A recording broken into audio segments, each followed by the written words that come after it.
on slab video part 4, I guess now. And I just finished up some other examples, so I'm going to re-knead this because I'm going to save those samples for more demonstrations later. And now I've got a smaller piece of clay here. So again, it's the spiral motion, it's the kneading, and it's the CPR kneading. Saving our clay. We definitely need music in the back of these videos. There are so many good songs to be playing right now, okay? And then, again, we wedge it to really pound out those air bubbles in there. We don't want any air bubbles in there because our project is not going to explode. Now that I've got a mini brick with me, what I'm gonna do, again, is throw another slab. Throw another slab.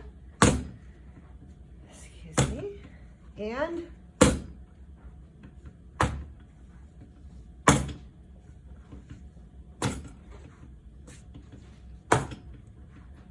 now you can see there was an air bubble right here. So what I'm going to do is those have kind of opened up, and that's where I take my steel smoother again, my little metal rib, and I'm just going to smooth those back together. And you can see some air bubbles in here. I don't know if you can see it from the screen right there, but these little bumps in here, that's going to be an air bubble. There's one right there. I'm just going to kind of, what I like to do is take that pin tool, wherever I put the pin tool, and I just like to pop them.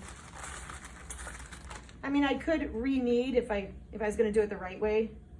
Re-knead, re-wedge, but this is just as well.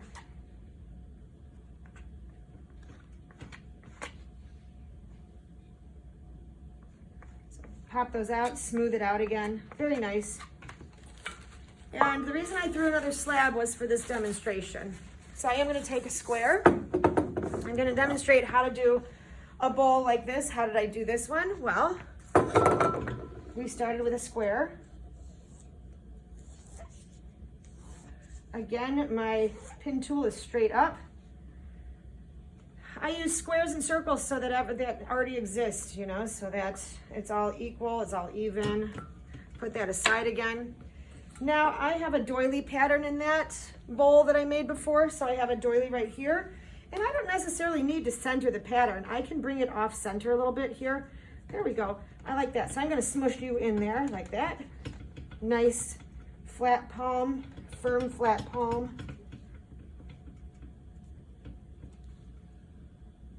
Lift it a little bit. There you go. Nope, I think that's good. So I've got that pattern in there, and I'm going to put just another little pattern over here on this corner. Balance that out a little bit, that design. Firm, flat hand, good, ta-da. So my pattern is now in there. And what I want to do is,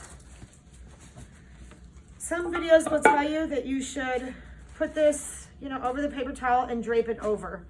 I don't like that way because what happens as the clay shrinks.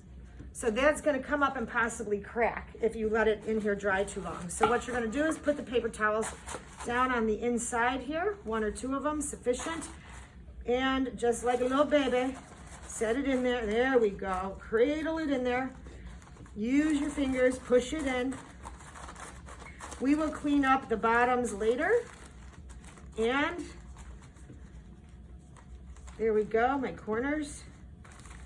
Now I have this nice little bowl in here. As soon as this becomes leather hard, I'm gonna work on cleaning up the edges and stuff, okay? And the paper towel print that is now in the back of it.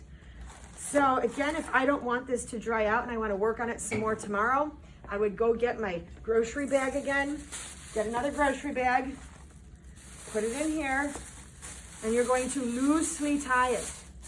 Let some air get in there, okay? And then you can continue working on it the next day. It'll be a little more dried out into starting to get to that leather hard part, okay? All right,